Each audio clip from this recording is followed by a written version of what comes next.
സർവത്ര ഗോവിന്ദനാമ സങ്കീർത്തനം.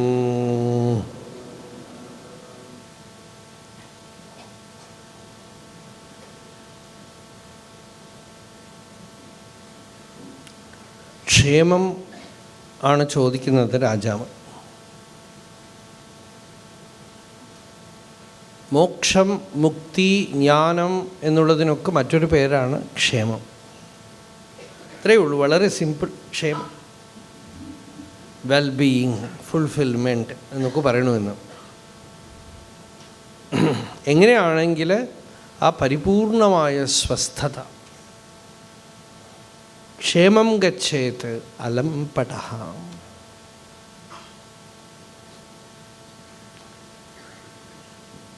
ഇതിൽ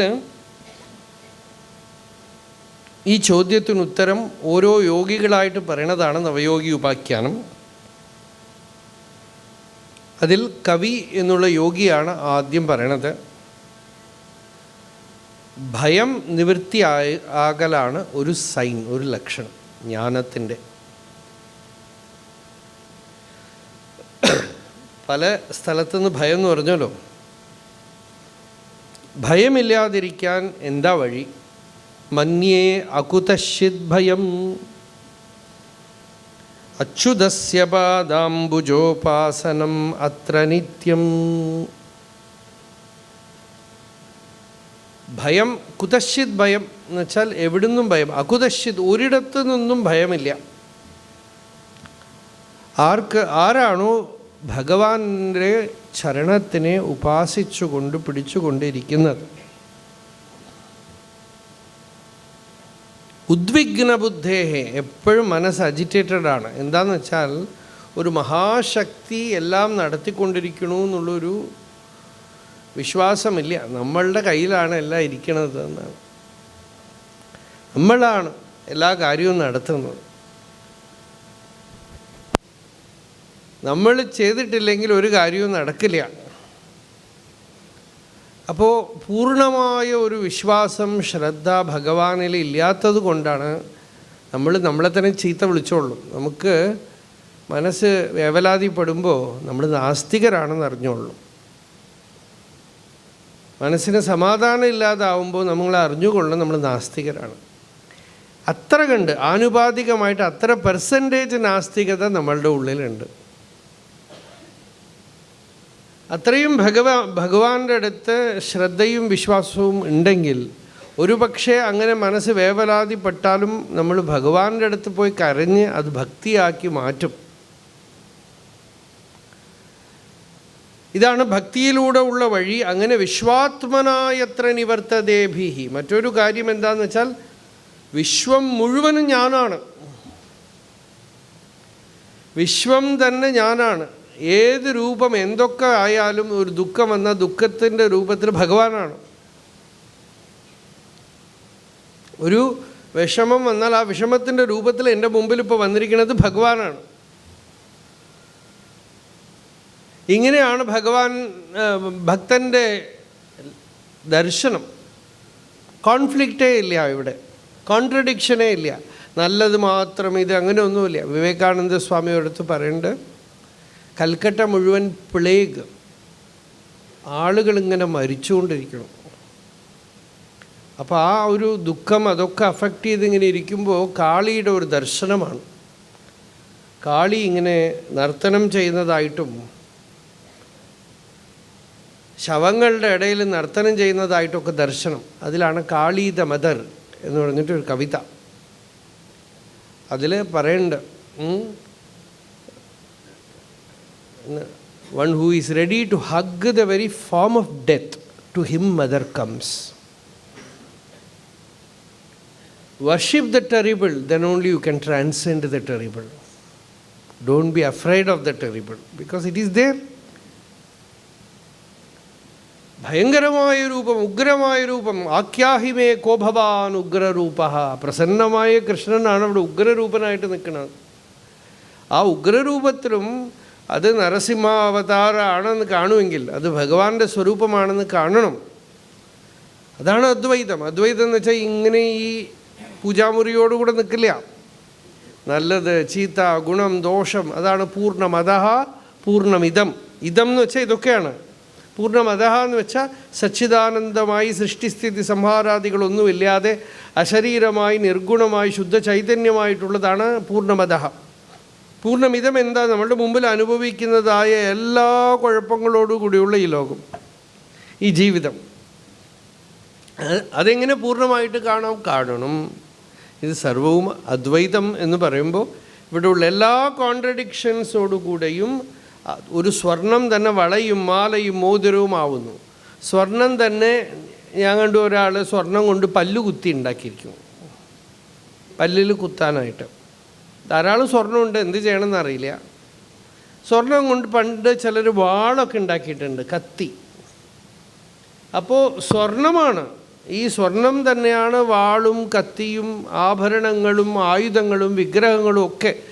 അതുപോലെ ഒരേ ചൈതന്യം കൊണ്ട് പല നാമരൂപങ്ങൾ കാണുന്നു. ഉള്ളത് ആ ഏകമേവ അദ്വിതീയം നേഹനാനാസ്തി കിഞ്ചന എന്നുള്ള ഈ തത്വനിശ്ചയം വരുമ്പോൾ വിശ്വാത്മനായത്ര നിവർത്തതേഭീഹി എന്ന് പറഞ്ഞു.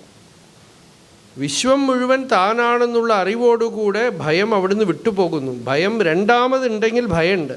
ഭയം ദ്വിതീയാഭിനിവേശത സ്യാത് ഈശാദപേതസ്യ വിപർജയോ സ്മൃതി തന്മായയാതോ ബുധ ആഭജേത്തം ഭക്തികൈഷം ഗുരുദേവതാത്മാ അവിദ്യമാനോപി അവഭാതി ദ്വയഃ ധ്യാതുർധിയാ സ്വപ്നമനോരഥോ യതാം തത്കർമ്മ സങ്കല്പ വികൽപകം മനഃ ബുധോ നിരുന്ധ്യാത് അഭയം തതസ്യാത്. രണ്ടാമതൊരു വസ്തു ഇല്ലെങ്കിൽ പോലും കാണപ്പെടുന്നു. മനസ്സിൽ രണ്ടാമത് ഞാൻ നീ ഒക്കെ കാണുന്നു. മനസ്സ് തന്നെ ദ്വൈതത്തിനെ ഉണ്ടാക്കിക്കൊണ്ടിരിക്കുകയാണ്. അപ്പോൾ ഈ മനസ്സിനെ അങ്ങോട്ട് നിരോധം ചെയ്യുക അഭയം തതസ്യാത്തുന്നു. എളുപ്പത്തിൽ പറയൽ കഴിഞ്ഞു. മനസ്സിനെ അങ്ങനെ നിരോധം ചെയ്തോളാം, പിന്നെ നിങ്ങൾക്ക് ജീവിതത്തിൽ യാതൊന്നും ഭയം ഉണ്ടാവില്ല. കണ്ണുമൂടി ഓടിയാലും ഒരിടത്തും വീഴില്ല. അത് ശരി, ഇപ്പം മനസ്സിനെ എങ്ങനെ നിരോധം ചെയ്യും? തത്കർമ്മ സങ്കല്പ വികൽപകം മനഃ, സങ്കല്പ വികൽപാത്മകം മനഃ, അതാണ് മനസ്സ് കർമ്മത്തിനൊക്കെ കാരണം. അതിനെ നിരോധം ചെയ്യൂ അഭയം തതസ്യാത്. എങ്ങനെ? അപ്പോൾ ഭക്തിയാ നിരോധം കുറിയാൻ, ഭക്തി കൊണ്ട് ചെയ്യുമെന്ന്. നിങ്ങൾക്ക് ജ്ഞാനം കൊണ്ട് ഉള്ളത് വരുമ്പോൾ വരട്ടെ. ഭക്തി കൊണ്ട് ഭീതിർനാമദ്വിതീയാത് ഭവതി നനു മനഃകൽപ്പിതം ച ദ്വിതീയം തേനൈക്യഭ്യാസശീലോ ഹൃദയമിഹ യഥാശക്തി ബുദ്ധ്യാ നിരുന്ധ്യാം മായാവിദ്ധേതു തസ്മിൻ പുനരപി ന തഥാ ഭാതി മായാധിനാഥം തം ത്വാം ഭക്ത്യാ മഹത്യാം സതതം അനുഭജൻ ഏവ ഭീതിം വിജഹ്യാം. ഭക്തി കൊണ്ട്, മഹത്യാഭക്ത്യ, പ്രബലമായ ഭക്തി കൊണ്ട് ഭഗവാനെ ഭജിച്ച് ഭഗവത് കഥകളൊക്കെ കേട്ട് ഭഗവാന്റെ ജന്മം കർമ്മം ഇതൊക്കെ കേട്ട് നമ്മളുടെ ബർത്ത്ഡേയും നമ്മളുടെ ആക്ടിവിറ്റീസൊക്കെ മറന്നു പോകണം. നമ്മളുടെ ഓട്ടോബയോഗ്രഫി മറന്നു പോകണം. അതിനാണ് ഭഗവാന്റെ ജീവചരിത്രം കേൾക്കുന്നത്. കൃഷ്ണൻ ജനിച്ചു, കൃഷ്ണൻ ഇന്ന കർമ്മങ്ങൾ ചെയ്തു. ഇതിലൊക്കെ മനസ്സ് വിടുന്നത് എന്തിനാണെന്ന് വെച്ചാൽ നമ്മൾ ജനിച്ചതും നമ്മൾ ചെയ്ത കർമ്മമൊക്കെ മറന്നു പോകണം. അല്ലെങ്കിൽ നമ്മുടെ മനസ്സ് എപ്പോഴും ആ ഒറ്റ കഥയെ അതിനറിയുള്ളൂ. പൂന്താനം പറയണില്ലേ, ഇന്ന ദിവസം നമ്മുടെ പിറന്നാളാണ്, ഇങ്ങനെയൊക്കെ. അതുപോലെ ഇന്ന ദിവസം പിറന്നാളാണ്, അതുപോലെ എനിക്കിത്ര വയസ്സായി, ഇന്ന കാര്യങ്ങൾ ചെയ്യുന്നു, അത് ചെയ്യണു, ഇത് ചെയ്യണു. ഇത് നമ്മുടെ മനസ്സ് നിരന്തരം ഒരു ചരിത്രം എഴുതിക്കൊണ്ടേയിരിക്കുന്നുണ്ട്. അപ്പം അതിനെ മറന്നു പോവാൻ ഒരു ഭക്തി സാധന ഭഗവത് കഥാദിഷു അനുരാഗ. ഭഗവത് കഥകളിൽ അനുരാഗ ഭക്തി ഇതി ഗാർഗ്യ. നാരദഭക്തി സൂത്രം ഗർഗാചാര്യരുടെ ഉപദേശമാണ്. ഭഗവത് കഥകളിൽ അനുരാഗം. ശൃണ്വൻ സുഭദ്രാണി രഥാംഗപാണേ ജന്മാനി കർമാണി ചയാനി ലോകേ. പാട്ടും ഒക്കെ തന്നെ ഭഗവത് വിഷയമായിരിക്കണം. അതെന്തിനാ മ്യൂസിക് എന്ന് വെച്ചാൽ, ഇപ്പോൾ ഈ ഭഗവത് ഭക്തിയോടുകൂടി എല്ലാ മ്യൂസിക്കും മ്യൂസിക്കല്ലേ എന്ന് വെച്ചാൽ, നിങ്ങൾ സാധകനാണെങ്കിൽ അല്ല. അതിൽ കൂടെ എന്തൊക്കെ ആശയങ്ങളാണോ പ്രകാശിപ്പിക്കുന്നത് ആ ആശയങ്ങളൊക്കെ നിങ്ങളുടെ മനസ്സിൽ ഓളമടിക്കും. അത് നിങ്ങളുടെ ഉള്ളിൽ ആ ആശയങ്ങളെയൊക്കെ കൊണ്ടുവരും എന്നുള്ളത് കൊണ്ട് തന്നെ ഗ്രാമ്യഗീതം ന ശൃണുയാത്, മറ്റു പാട്ടുകളൊന്നും കേൾക്കരുതെന്ന്. ഗീതാനി, അതുപോലെ നാമങ്ങൾ, ഭഗവാന്റെ നാമങ്ങൾ, നാമാനി തദർത്ഥകാനി, ഭഗവാനെ ഓർമ്മിപ്പിക്കുന്നതായ സംജ്ഞകൾ, അങ്ങനെയുള്ളത് ശ്രവണം ചെയ്യണം. ഗായന്, അതൊക്കെ പാടി ലജ്ജ കൂടാതെ പാടി നിസ്സംഗമായി, നിങ്ങൾക്ക് മനസ്സിനൊരു രമിക്കാനൊരിടം വേണമെങ്കിൽ ഇങ്ങനെയൊക്കെ ഒരു സാധന ചെയ്തുകൊണ്ട് ലോകസംഗം കൂടാതെ ഏകാന്തമായിട്ട് സഞ്ചരിക്കാമെന്ന്. വിചരേത് അസംഗ, ആരോടും കൂട്ടുകൂടാതെ ഉള്ളിൽ ആ ഭക്തിയെ വളർത്തിയെടുക്കാനായിട്ട് ഭഗവത് ധ്യാനവും കീർത്തനങ്ങളും ഒക്കെ ചെയ്ത് മനസ്സിനെ പതുക്കെ പതുക്കെ പതുക്കെ ഭഗവത് അനുസന്ധാനം എന്നുള്ളത് പഠിപ്പിക്കാം. ഇപ്പം നിങ്ങളുടെ ബുദ്ധിയാണ് ടീച്ചർ, മനസ്സാണ് സ്റ്റുഡൻറ്റ്. ഈ ബുദ്ധി മനസ്സിനോട് പറയാണ്, നീ ജപം ചെയ്യണം, നീ ഭഗവത് കഥാശ്രവണം ചെയ്യണം, നല്ല നല്ല പുസ്തകങ്ങളൊക്കെ വായിക്കണം, ആഹാരശുദ്ധി വേണം, സാധിക്കുമെങ്കിൽ ഏകാദശി ഉപവാസരിക്കണം, ഭഗവാന് പൂജ ചെയ്യണം, സത്സംഗത്തിലിരിക്കണം.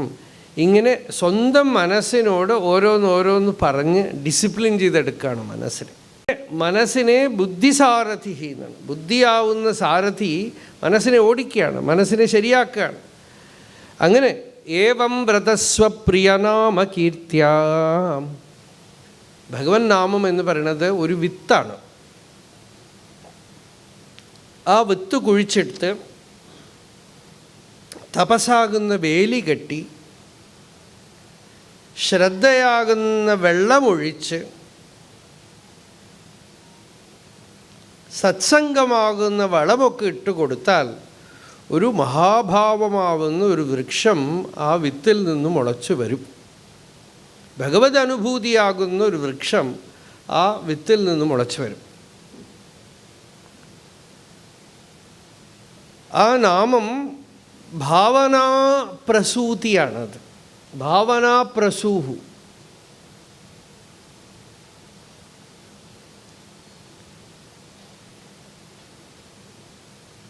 ഓരോ നാമത്തിനും അതിൻ്റേതായിട്ടുള്ള ഭാവമണ്ഡലങ്ങളുണ്ട്. ആ ഭാവമണ്ഡലത്തിനെ അത് കൊണ്ടുവരും.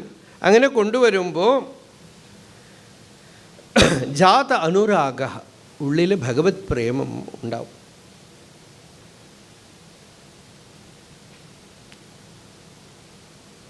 അനുരാഗം എന്ന് പറയുമ്പോൾ പ്രേമമാവാം, അല്ലെങ്കിൽ ധ്യാനമാവാം, ശാന്തിയാവാം.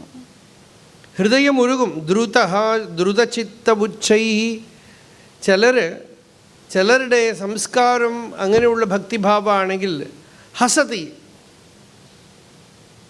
എല്ലാവരും അങ്ങനെയൊക്കെ ആവണമെന്ന് വിചാരിക്കേണ്ട കേട്ടോ, അങ്ങനെ ആവാം എന്നാണ്. ഇനി ജപമൊക്കെ ചെയ്ത് ഉറക്കെ ചിരിക്കുന്നു ആനന്ദം കൊണ്ട്, ഹസതി. ചിലപ്പോൾ ഭക്തിയുടെ ആനന്ദാതിരേകം കൊണ്ട് കണ്ണീര് വരും, ചിലപ്പോൾ വിരഹം കൊണ്ട് കണ്ണീര് വരും. ഭഗവത് അനുഭൂതിയിൽ നിന്ന് പിരിഞ്ഞിട്ടുള്ള ദുഃഖം ഉണ്ടല്ലോ, അതും ഒരു ശ്രേഷ്ഠമായ ഭാവം. രോദിതി, രൗതി, ഗായതി, പാട്ട് പാടുന്നു. ചിലപ്പോൾ കീർത്തനങ്ങളൊക്കെ ഉള്ളിൽ നിന്ന് തന്നെ വരികയും അല്ലെങ്കിൽ മഹാപുരുഷ വിരചിതമായ കീർത്തനങ്ങളെയൊക്കെ എടുത്ത് പാടുകയും ഒക്കെ തനിയെ ഇരുന്ന് ചെയ്യണം. മൈക്ക് വെച്ചിട്ടല്ല, പബ്ലിക്കിലല്ല, മറ്റുള്ളവർക്ക് വേണ്ടിയിട്ടല്ല. തനിയെ ഇരുന്ന് താനും ഉണ്ട്, തൻ്റെ ഇഷ്ടദേവതയുണ്ട്. അങ്ങനെ രോദിതി, രൗതി, ഗായതി, ഉന്മാദവത് നൃത്യതി, ലോകബാഹ്യ, ലോകബാഹ്യനായിട്ട് തീരുന്നു എന്നാണ്. എന്നുവെച്ചാൽ ലോകം ഇയാളെ ഒരു സർട്ടിഫിക്കറ്റ് കൊടുക്കുകയാണ്, ഇന്ന പേര്, ഇന്ന ആള്, തലയ്ക്ക് ബട്ട്. ലോകബാഹ്യ കൂടെ ചേർക്കാൻ പാടില്ല. എന്ത് ചെയ്യും എന്നറിയില്ല, എങ്ങനെ നടക്കുമെന്നറിയില്ല. ഇങ്ങനെയുള്ള പരമഭാഗവതൻ ഇതൊക്കെ ഒരു ലക്ഷണം പറഞ്ഞു. ഇങ്ങനെ തന്നെ ആവണമെന്നില്ല. ശാന്തമായിട്ട് ചിലർക്ക് നല്ല കൺട്രോളിലുണ്ടാവും. അപ്പോൾ ഉള്ളിൽ ആ ഭാവമണ്ഡലങ്ങളെയൊക്കെ നിയമനം ചെയ്യാൻ കഴിയും. എങ്കിലും അതിൻ്റെ ലക്ഷണം എന്താണെന്ന് വെച്ചാൽ മനസ്സ് ശുദ്ധമാവും എന്നർത്ഥം. ഭക്തി കൊണ്ട് ചിത്തം ശുദ്ധമായിട്ട് കായേന വാചാ മനസാ ഇന്ദ്രിയൈർവാ ബുദ്ധ്യാത്മനാവാ അനുസൃത സ്വഭാവാത് കരോതി യദ് യത് സകലം പരസ്മൈ നാരായണായേതി സമർപ്പയേത്തത്. ശരീരം കൊണ്ട്, മനസ്സുകൊണ്ട്, വാക്കുകൊണ്ട് ചെയ്യപ്പെടുന്നതൊക്കെ തന്നെ നാരായണന് സമർപ്പണം ചെയ്യുന്നു. ഞാൻ ചെയ്യണമെന്നുള്ള ഭാവമേല ഒക്കെ ഭഗവതർപ്പണമാവുന്നു. ചിത്തം ശുദ്ധമാവുന്നു. ഉള്ളിൽ അജ്ഞാനം നിവൃത്തിയാവുന്നു. ജ്ഞാനം പ്രകാശിക്കുന്നു. ഹൃദയത്തിൽ ആത്മാനുഭവം ഉണ്ടാവുന്നു. പുഷ്ടി ഉണ്ടാവുന്നു. തുഷ്ടി ഉണ്ടാവുന്നു.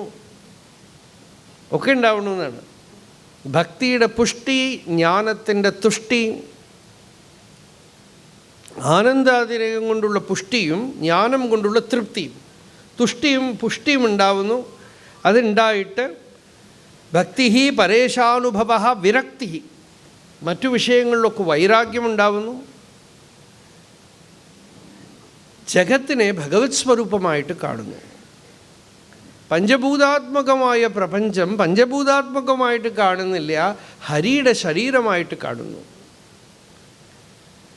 ആകാശവും വായുവും അഗ്നിയും ജലവും ഭൂമിയും സസ്യലതാദികളും നദിയും സമുദ്രവും പർവ്വതങ്ങളും ഒക്കെ തന്നെ ഹരേഹേ ശരീരം.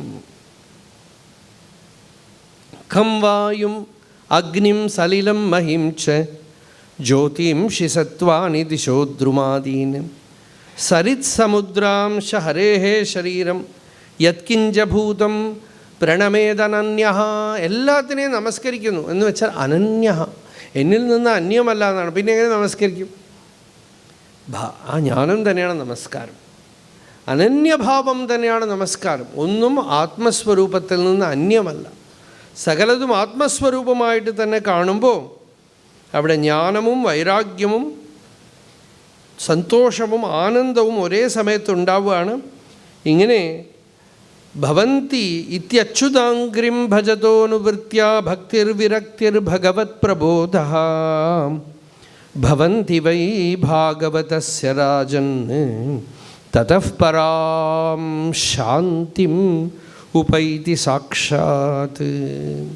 ഇങ്ങനെ പ്രപത്തി ചെയ്യുന്ന പരമഭാഗവതന് പരാം ശാന്തിം ഉപൈതി സാക്ഷാത്.